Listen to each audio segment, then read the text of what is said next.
is Simon Zenios, and I would like to introduce you to our fellow panelists. Together with us, we have Ada, who came all the way from Las Vegas, from Money 2020 event. She's from Chicago. Ada is an executive director of BRD, a Bitcoin decentralized wallet with 2.5 million users around the world. Ada, would you like to tell us some information about your background? Thanks very much for the intro, Simon. Glad to be here. I did come from another conference, so it's very, very nice to see the variety and people talking about Bitcoin and blockchain around the world. So I inhabit primarily the crypto side of blockchain. BRD was the very first Bitcoin wallet on the Apple App Store, and now has users in 170 countries and holds over 100 different cryptocurrencies. It is a decentralized wallet that allows users to keep their private keys on their devices. And these days, BRD is also developing projects for enterprise, so we are wallet builders for ourselves and for other enterprises around the world. Thank you very much.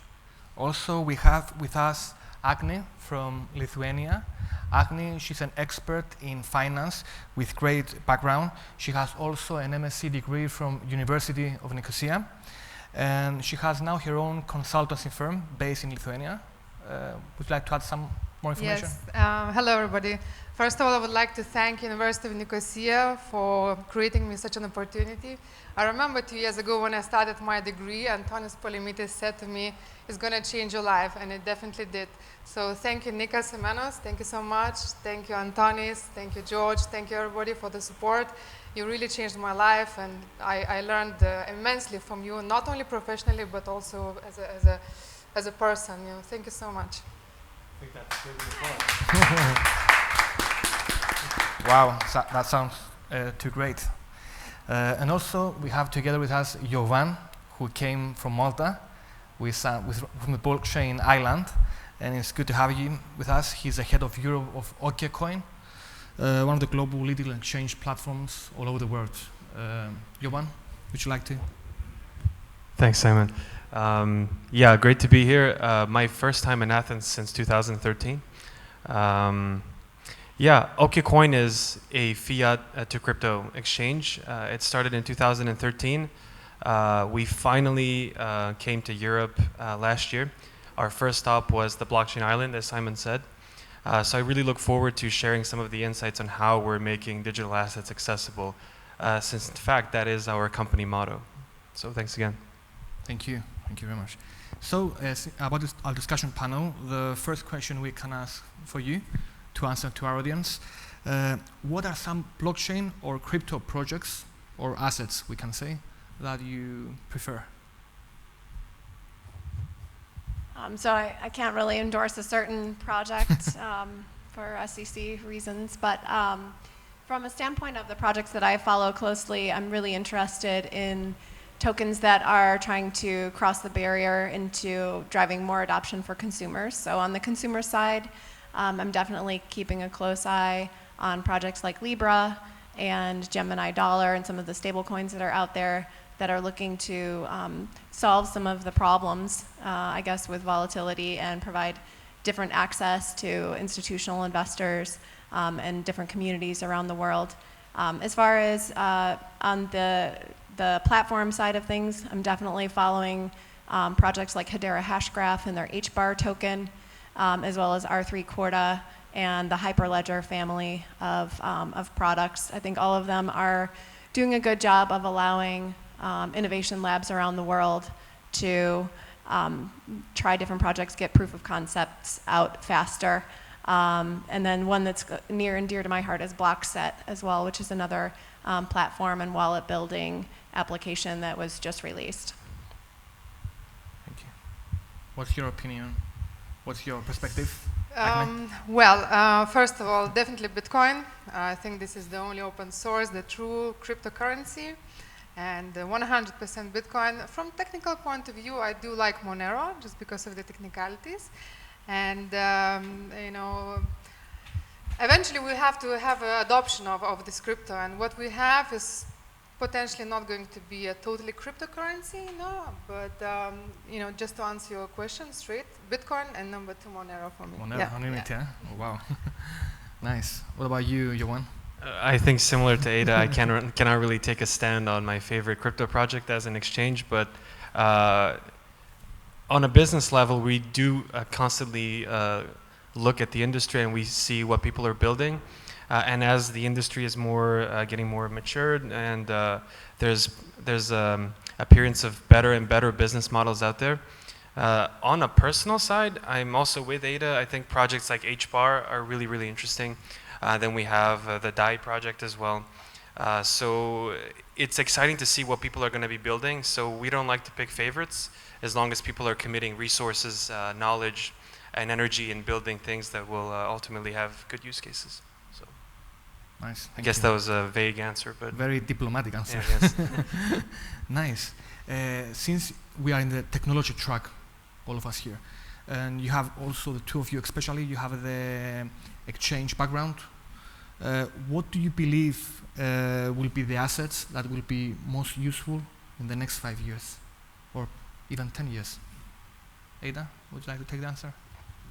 The question. Sure, I'll start. I think the digital assets that will be enduring for the next 5 or 10 years are probably going to be related to fiat currencies. So I think we'll start to see more activity with central banks and governments issuing digital versions of their currencies. We're seeing this already starting to happen in Asia, and I think everyone will be trying to keep up. So I don't think it's long before we'll see digital assets that represent a euro, dollar, et cetera, that are issued happily or unhappily by central governments.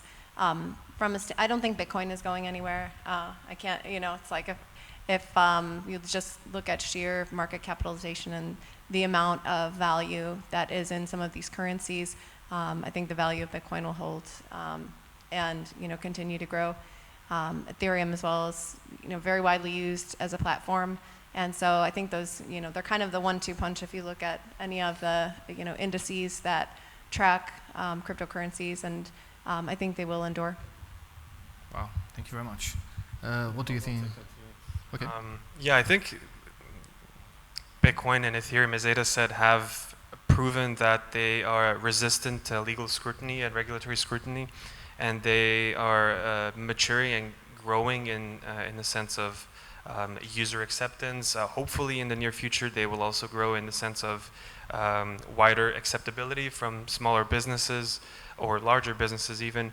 But the projects that will be able to have the necessary firepower to collaborate with the regulators will also probably have a good and optimistic future. If we look in the next 5 or 10 years, those would probably be some of the central bank affiliated tokens. Yeah.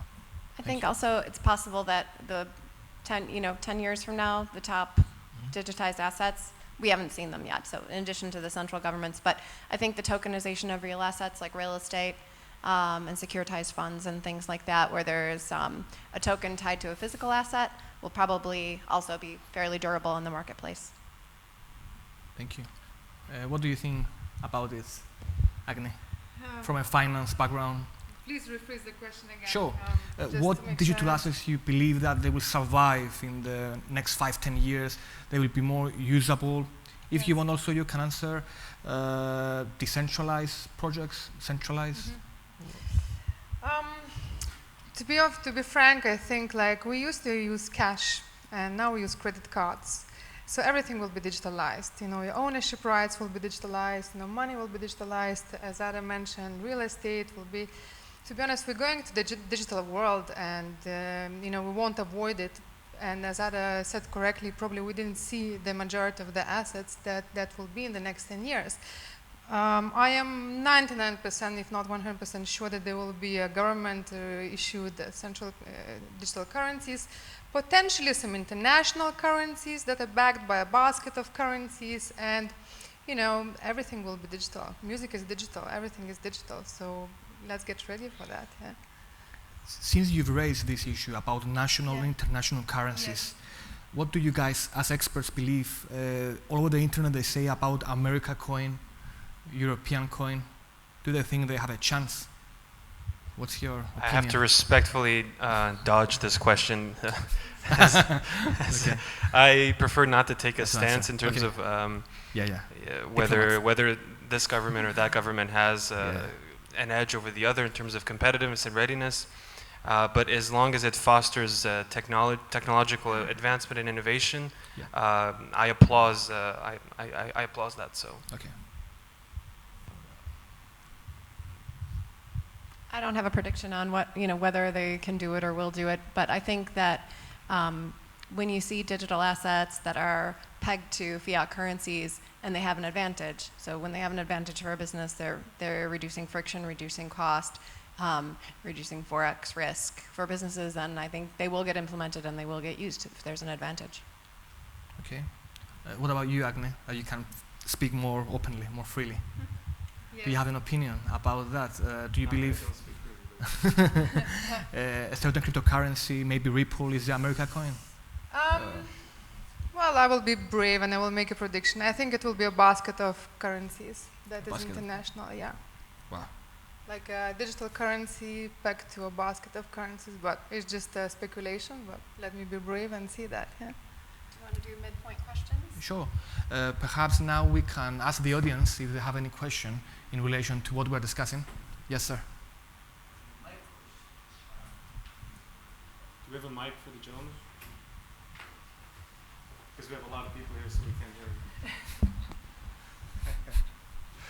you. Okay, I'm going to ask you, since we're the bravest one, and also you mentioned the music industry, and I think it's one of the markets that's going to be highly disrupted from both crypto and especially blockchain technology in general.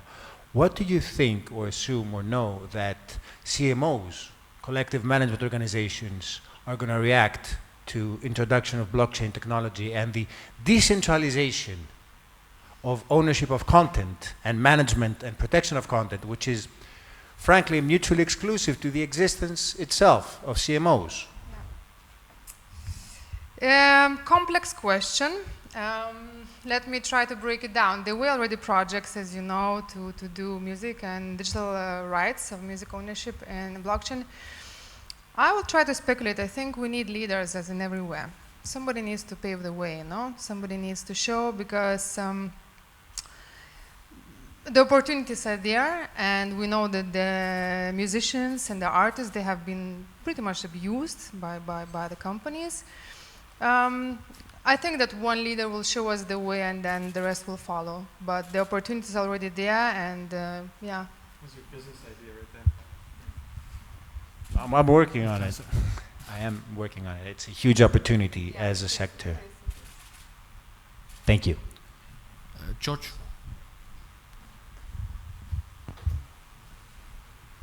Hi. My question is towards the American lady here. Maybe she has some insight from United States.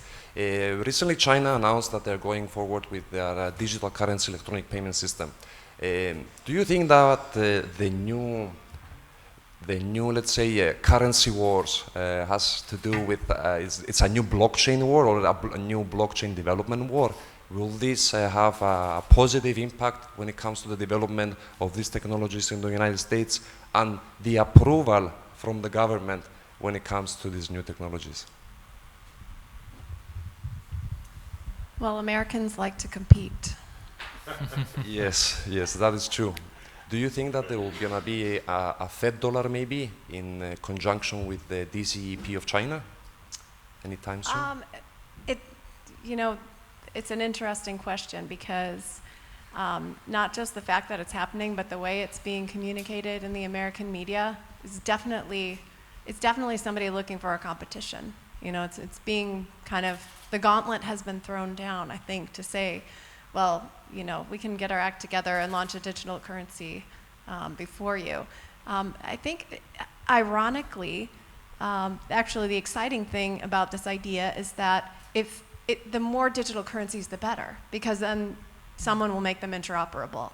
And that's when you start to see the friction come out of Forex, transactions, and multinational corporations are able to hold value and move value more easily. So I actually think it's a good thing, but I definitely think there's a competitive spirit. I don't know who will get there first, or how real, who knows if it's, what stage this project is at, or whether it's any kind of public blockchain that someone will be able to see.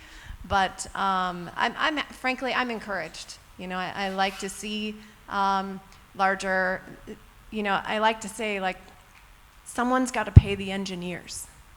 You know, it's not going to be like two guys in a garage with an altruistic motive that drive everything that's going to happen in blockchain. So, you know, large enterprises, governments, organizations who are funding these projects and who have something to gain can really drive things forward faster. So I'm for it. Thank you very much. If I can, one more question. Of course. This is towards Agne, and of course our friend from maybe OKCoin can also add something to it. You talked about a basket of currencies that, you know, this is going to be a new standard. How do you feel about Bitcoin becoming the new standard, just like we had the gold standard before Bretton Woods? I do have my opinion, but again, I'm going to be very controversial if I say that. It's all about network effect, right? And Bitcoin does have a big network effect. So once in a while, I thought that potentially Bitcoin could operate like as a new economic force, let's put it this way. And then how we're going to see value in it when it's the second and third layer of side chains. So let's imagine that Bitcoin works as a global central bank, and everything has to be plugged in on top of that. Well, I will not answer this question.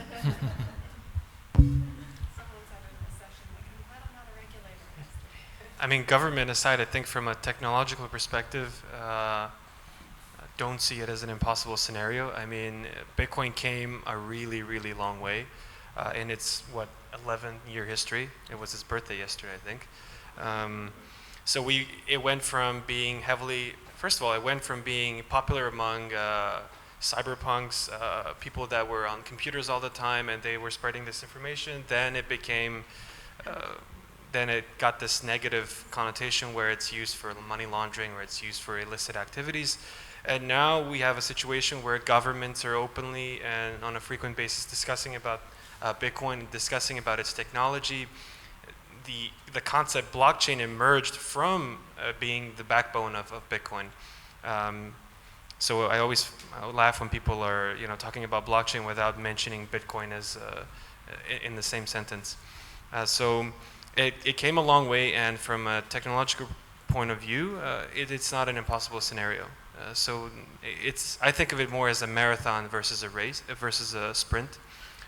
So as people are reaching more consensus on what Bitcoin is going to be used for, whether that's means of payment or a store of value, we've got a long ways to that. So I'm optimistic by nature. So I would like to add to this. Let's remember when was Bitcoin created.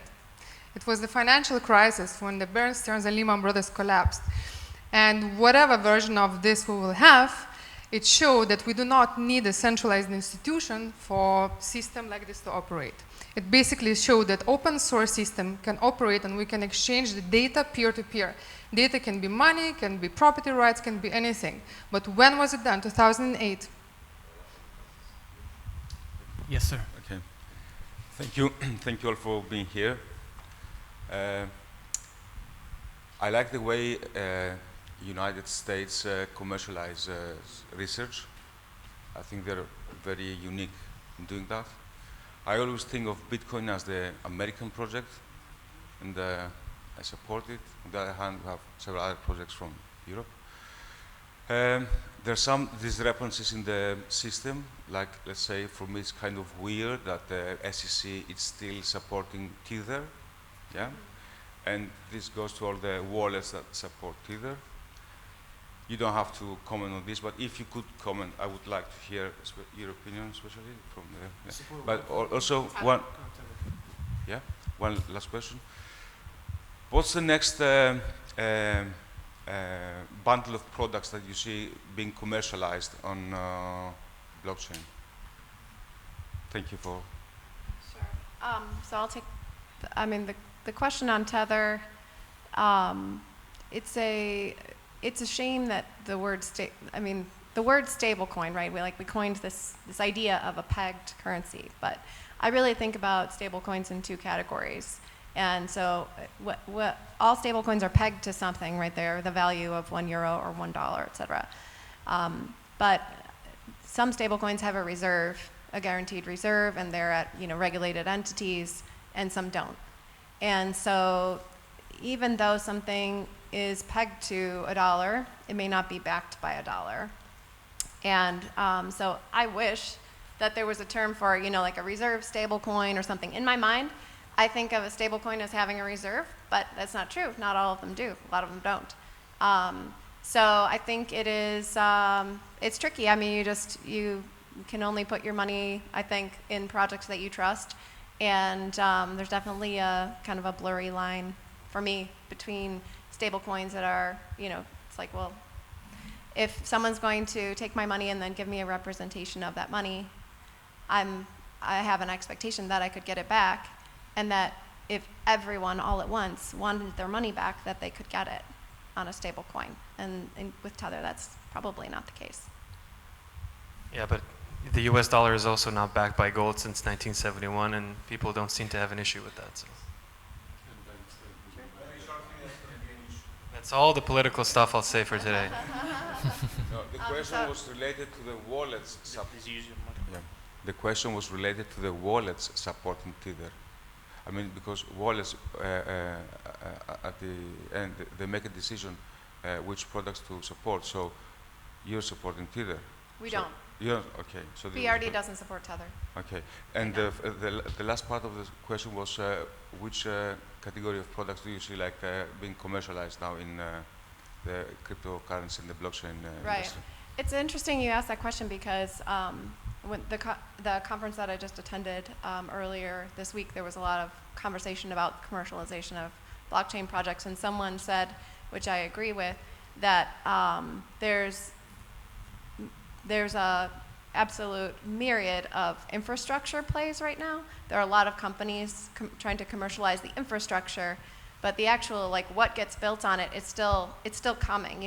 Everything's in proof of concept, and there are a lot of innovation labs using blockchain all over the world.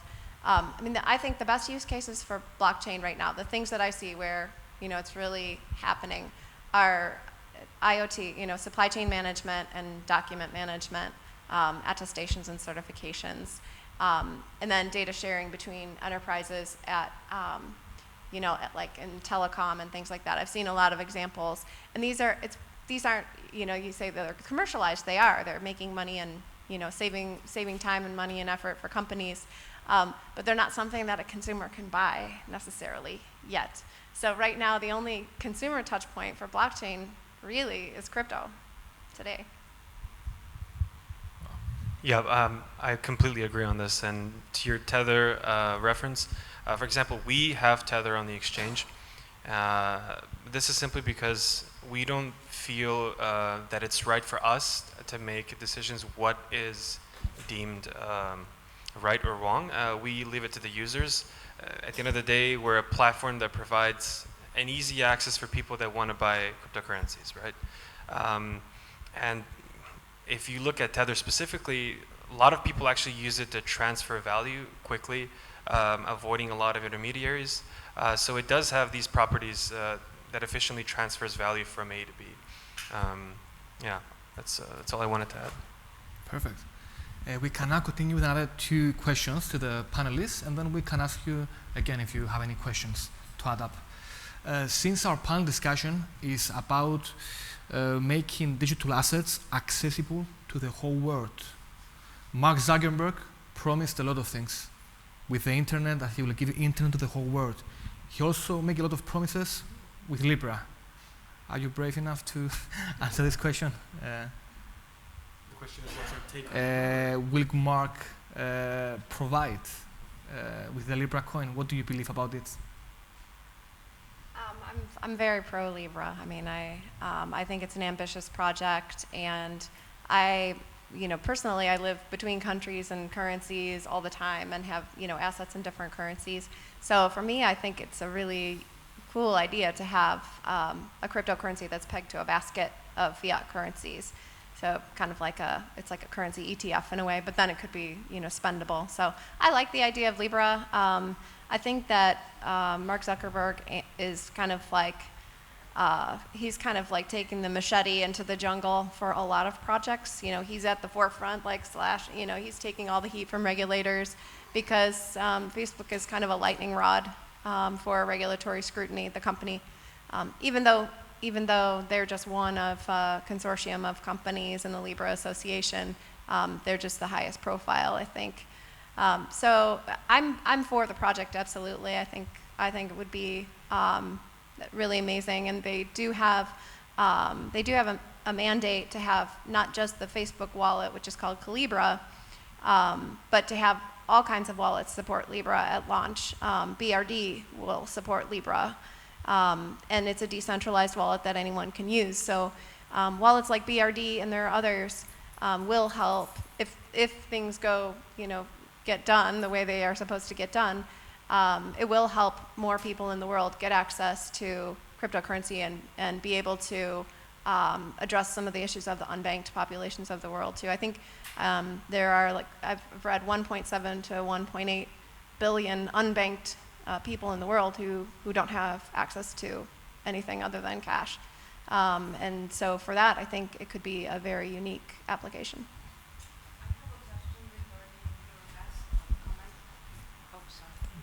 Yeah, apologies. Like you, I live in several countries and my assets are in several different currencies. And my question is, if we do away with currencies and we digitalize money, what happens to the golden opportunities that we now have from foreign exchange? And do we really want a world to have just one currency and no longer benefit from these exchanges? Thank you. I guess I view Libra and things like it as an alternative currency, not necessarily a replacement for fiat. I think that having a third bucket, like for me, I live in dollars and euros, and having a third bucket that I could then, you know, I don't see in the next 5 years that I will be spending a lot of Libra, but I see it as a convenient, for me anyway, a convenient store of value that I could trade out to dollars or euros, but it would have more stability because it's a blend of different currencies. So I wouldn't be as exposed to risk. Right. That's kind of how I see it. Other Libra comments? Yeah, I also see it as an alternative currency. I think if it helps the people that don't have access to basic financial needs, such as having a proper banking infrastructure in place, Libra would be a suitable solution for these people.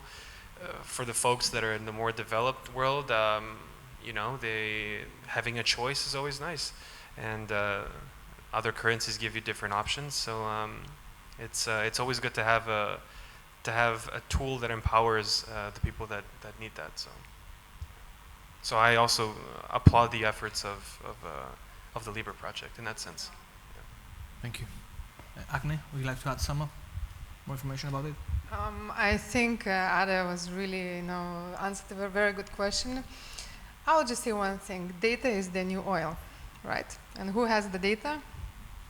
That's it. Perfect. Our next question is in relation to e-banks and the digital assets. The whole point of having the digital assets is in the end to be able to make it fiat. What happens now with the e-banks? We've heard in Lithuania, in your country, the biggest e-bank in the world, Mr. Tango, it has a fine 250 million euro, and it was shut down from Lithuania Central Bank. What's your opinion about it? Yeah, Lithuania was one of the most active, actually, countries in the world what relates to crypto, and it's all about the people. You know, people are creating everything, and we have the fastest e-money licensing in Europe. And indeed, Mr. Tango, as you correctly said, he was one of the biggest providers from crypto to fiat. I think they're still okay. There are a couple of other companies, and you know, but let's not forget, you know, we should not single out this one country. What happens in Lithuania, it's been allowed in the whole Europe. Lithuania is a European Union country. Potentially, it's just a little bit easier, you know, to do things in a smaller country, right? Yeah. Your opinion, Jovan? My opinion on the Mr. Tango situation or e-banks in general? In general, because how we make accessible one to each other. Well, also as an exchange, we're consistently cooperate with banks. Fortunately, in the past year or two, we've seen a trend where banks are approaching us versus us approaching them. They are curious as to how our business model operates. They are curious to help, and they see the opportunity. For example, a lot of countries have changing regulations where they're losing their competitiveness. I think it's Switzerland that they lost that was it Secrecy Act or something. So they're seeing crypto as an opportunity to gain competitiveness. For that reason, or for probably other reasons, this is a good sign for us. Obviously, we do proper due diligence in all the banks. If a bank doesn't have a proper AML and compliance policy in place, it sounds funny that me as an exchange is saying this for banks, but if they don't have a proper compliance policy in place, obviously we're not going to be collaborating with them. So I have my reservations for institutions that are not banks, such as PSPs, for particularly that reason. Thank you. Ada, would you like to add us from your practical perspective? Really quickly, I think the neobank challenger banks in the EU and UK have had a lot more open attitude and more friendly regulatory framework for offering crypto, exposure to crypto, and for interacting with crypto accounts. In the US, I think still about 2/3 of the major credit card issuers, about 2/3 of the credit cards that have been issued in the US, you can't buy crypto with those credit cards. The transaction will be declined. So there's definitely been an attitude of, kind of we don't understand it, we don't know, it's not regulated, we're not sure, and so we're just going to say no, which is unfortunate. Thank you very much. Now I think we have some more time for the audience to make some questions. Yes, mister?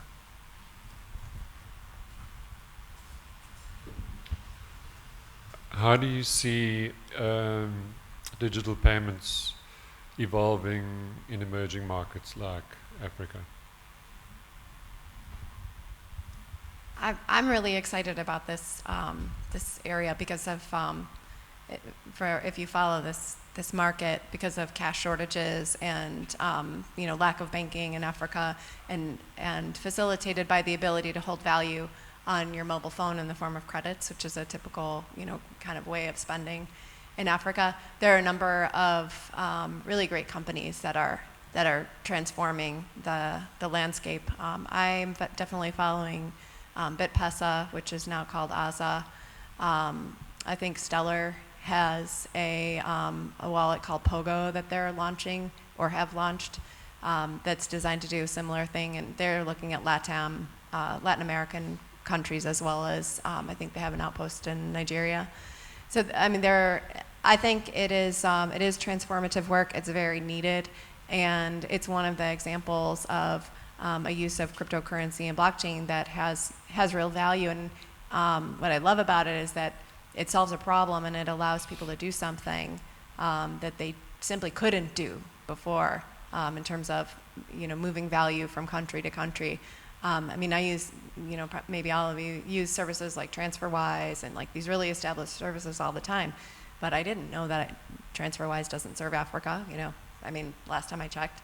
And there are many services that are very country specific because of banking rules. So I think it's great. I'm really pleased to see the activity in emerging markets. I think it's really needed. I can add a few words. I think in emerging markets in Africa and Southeast Asia, the growing population is the youth. And the youth, they're using digital everything. So definitely big potential over there. Unfortunately, Western Europe and everything else is aging population, let's put it this way. And the opportunities is where the growth is. And growth is in Southeast Asia and Africa. Yeah. Your question was what the future of digital payments in those places would be, right? So as yeah. I think also these markets have huge potential. I mean, I think Nigeria has over 70% of their population younger than 24. And most of these people don't have proper banking, but I would say a majority of them have heard of crypto. So as its, I think, core, yeah, it is a little, I think in its core, the original intent for crypto is to solve the issue of payments. It is to solve the issue of transfer of value. So as remittances being its, I think, first and foremost use case, I think the use of cryptocurrencies have a massive potential for these markets for this remittance adoption. I think there's also companies like in the Philippines, what was it? It's for the sake of it, I forgot it right now. But there are companies that are building in Thailand, in the Philippines, and they're having mass usage. Actually, a lot of people are using their services to send money. I'll come back to you with the name. I mean, Adam mentioned, I think it's in Kenya, right? Bitpesa, right? Yeah. Like it's a great example how, you know, in emerging markets, how everything is being done by mobile phones, by payments. I think the people, they use insurance and they pay the bills and everything. They don't even touch cash. In fact, in Lithuania, you have some coffee shops that do not accept cash. Wow.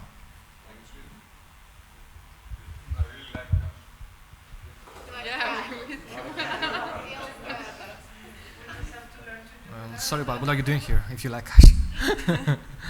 So, perfect. Any more questions? Because we have some time. Maybe. Okay.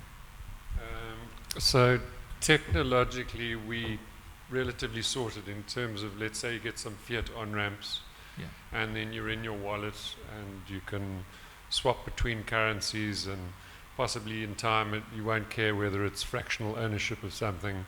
It's traded widely, and so it has a value, a market value, and then you could use it to pay, maybe using a QR code, and you can choose, okay, I'm going to pay with my OKCoin, or I'm going to pay with whatever it is. But the cross-border thing's a bit of a problem from a jurisdictional perspective, so that's kind of holding it back. How do you see, I mean, we can send money from Nigeria to England, but you're not really allowed, you have to report it in, you've got to have a legal entity and a bank account and a merchant account, and so how do you see that? I mean, you must come across it with your wallet. How do you see, like, navigating those barriers to seamless transfer of value? Does it make sense to you? Go ahead. Well, it's funny. Like, you're describing a problem that I don't necessarily perceive as a problem. I think there is still friction depending on what jurisdiction you live in.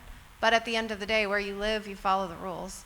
I mean, you follow the rules. If I live in the U.S. and I am getting value from someone else, or I'm investing and I'm gaining value from that investment, then you just follow the rules of where you live. Paying with a QR code and stuff like that, like, there are so many people, me personally, it's not BRD's opinion, but it's my personal opinion that it's not needed. Like, payment with a cryptocurrency, it's just my opinion. Like, I already have 5 ways to pay at Starbucks. I don't think it helps the consumer to pay with crypto. Like, I can pay with my phone, my Starbucks card, my other card, there's a lot of options, cash. Not in Lithuania though. But yeah, so crypto for payments, like, there's still a lot of people doing that. I think it's trying to be done because it has the potential of helping the merchants, right? That, like, they're saying, oh, you could save 1% or 2%. But until you have a two-sided benefit where the consumers and the merchants benefit in a significant way, I don't see the payments thing happening. So really, it's about, your question about you're getting value from, another country, another currency. It's all about, creating technology that's easy to use, really. I mean, it's getting better and better. Like, BRD, I think, is easy to use. I'm biased, obviously, but I've tried a lot of competitive products too. Some products are more built for trading. They're more quanti. You look at a dashboard and you have all these values and you're looking at markets, and they're more designed for trading. But if you're just looking to hold value and move value, get yourself a simple decentralized wallet, report whatever you need to report to your government and your bank, and go on. Or you could not worry about storing your private keys by yourself with all that hassle and use the centralized exchange. There you go. Exchange wallet. Marketeer.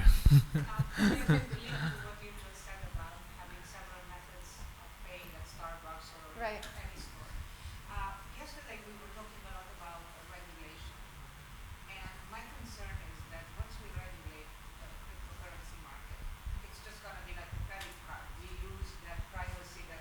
can still have, I beg your pardon. I usually talk loud enough, so I don't need a microphone. But anyway, my concern is that once we regulate the cryptocurrency market, are we going to lose the anonymity, the privacy that is still conferred by a cash transaction nowadays? I mean, yeah, I might want people to know that I was at such and such store, but then again, I might want some privacy and not have all my transactions flying out in, you know, everyone's information, data bank, whatever. What happens once regulation really takes place in the cryptocurrency market? That's my concern. Can I take a dab first Thank at you. this? Go ahead. I think it's going to be up to the user. If trading on a regulated venue provides you comfort, then you would probably do that.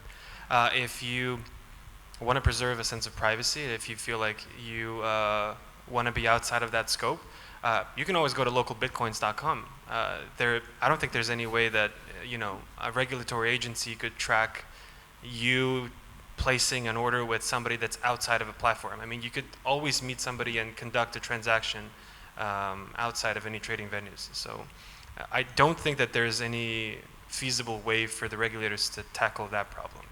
But I guess it's a question and problem for them in this case.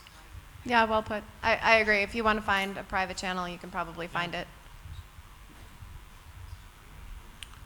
Yes. Currently, Maybe like 2 more questions.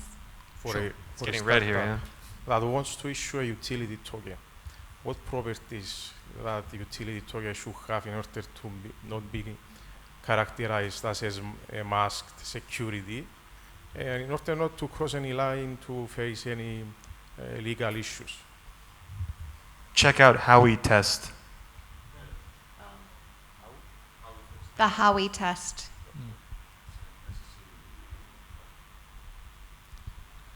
In Malta, they have a similar test called a financial instrument test.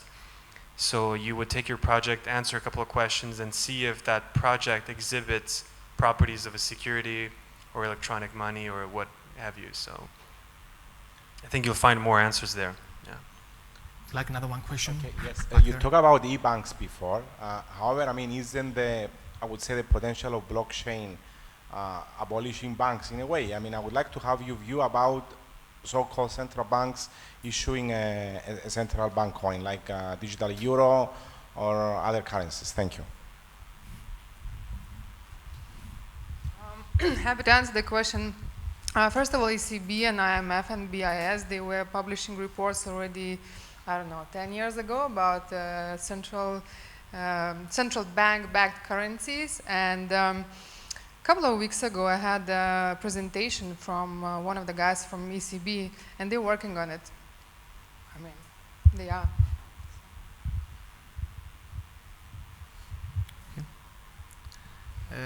I think we covered your questions, and we'd like now to thank our panelists for this discussion, who came all the way, Chicago, Lithuania, and Malta, no other way, not for you. And we would like now to continue with the Olympia room to close Decentralized 2019. So now we close with a panel discussion, and we see you in the main hall. Thank you. Thanks Thank for you very coming. much.